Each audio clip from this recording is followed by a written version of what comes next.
याला पुन्हा एकदा 7 दिवसांची पोलीस कोठडी देण्यात आलेली. आता एक क्षणाची महत्त्वाची ब्रेकिंग न्यूज आपण बघतोय. वाल्मिक कराड याच्या भोवतीच्या समस्या वाढताना दिसतायत. पुन्हा एकदा त्याचा पाय खोलात गेला असं आपण म्हणूया.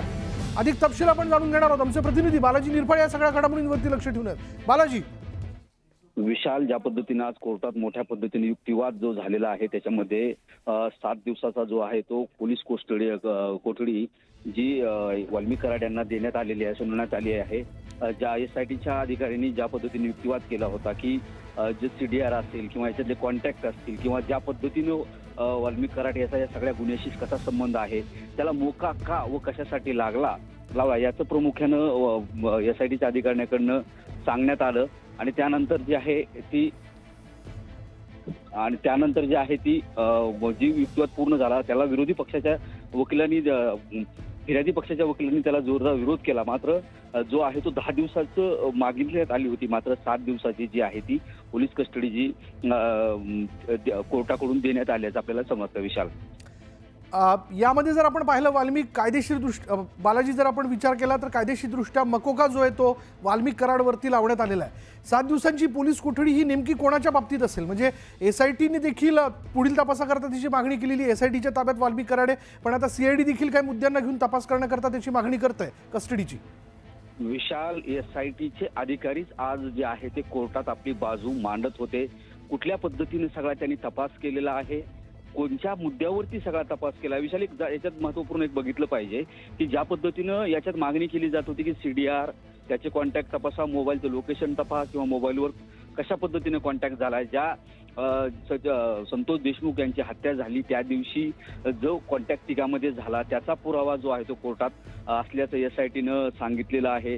तसंच या दरम्यान यांना संतोष देशमुखची हत्या जी आहे ती खंडणी प्रकरणावरूनच झाली आहे याचं देखील त्यांनी सांगितलेलं आहे. आणि एवढंच नाही तर याचा जो CDR आहे ते देखील आपल्याकडे असल्याचं जे महत्वपूर्ण जी माहिती आहे ती SITच्या अधिकाऱ्यांनी न्यायालयाला दिली. न्यायालयानं त्यानंतर युक्तिवाद सगळा ऐकून घेतला. न्यायालयानं हाही प्रश्न उपस्थित केला विशाल की याच्यामध्ये फक्त तुम्ही टेक्निकली आणि फोनचेच पुरावे सांगतायत का, हेच आहे का. याचा न्यायालयाने सुद्धा विरोध पक्षाची उलट तपासणी याच्यात जी केलेली आहे. मात्र याच्यात एक विशाल बघायला पाहिजे की 10 दिवसाची मागणी केली होती सरकारी पक्षाने, वकिलांनी त्याला अनुमोदन दिलं होतं. मात्र न्यायालयानं जी आहे ती 7 दिवसाची कोठडी पोलीस कस्टडी जी आज सुनावलेली आहे. आता या 7 दिवसात जे आहे याच्यामध्ये जसं SITच्या अधिकाऱ्यांनी सांगितलं होतं की वाल्मिक कराड यांचा इतर या गुन्ह्याशी सगळा तपास आहे, जुने गुन्हे देखील त्यांनी त्याच्यात सांगितले होते, त्याचा तपास करायचा आहे. इतर आरोपीबाबत त्यांनी यांचे कॉन्टॅक्ट असले किंवा आता जो कृष्णा याच्यातला जो मुख्य आरोपी आणखी एक फरार आहे त्याचा याच्याशी संपर्क झालाय का, त्याला याच्यात पळून जाण्यास त्यांनी मदत केली का, हे देखील तपासाचा आहे. अनेक बाबीचा जो आहे तो. पण बालाजी, यातला सगळ्यात महत्त्वाचा मुद्दा वाल्मिक कराडवरती मकोका लावण्यात आला आहे का? म्हणजे तो ऍक्सेप्ट करण्यात आलाय का कोर्टाच्या वतीनं? निश्चितच विशाल, आता याला हेच म्हणावं लागेल की जर आज 7 दिवसाची पोलीस कस्टडी जर न्यायालय सुनावत असेल तर तो त्याच दृष्टीने त्या कलमाच्या अंतर्गतच. आणि दुसरं विशेष म्हणजे याच्यामध्ये बीड जिल्ह्याच्या मकोक न्यायालयातच ही सुनावणी झाली आणि त्यानुसार ही 7 दिवसाची पोलीस कस्टडीला देण्यात आली. त्यानुसार हा मकोका कायदा जो आहे तो लावण्यात आलेला आहे. विशाल, म्हणजेच बालाजी, या सगळ्याच्यात आपण जर पाहिलं तर 7 दिवसांची पोलीस कोठडी म्हणजे त्यानंतर ही म्हणजे मकोका म्हणल्यानंतर जामीन हा नाहीच असं निश्चित झालंय.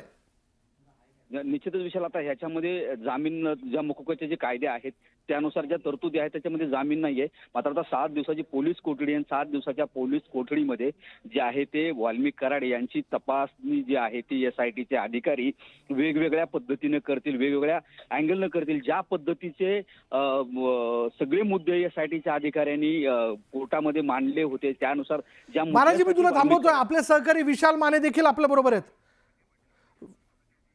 रवी जयस्वाल यांच्याकडे जाऊयात, आमचे प्रतिनिधी जालन्याचे, कारण त्यांच्याबरोबर जरांगे पाटील आहेत. रवी,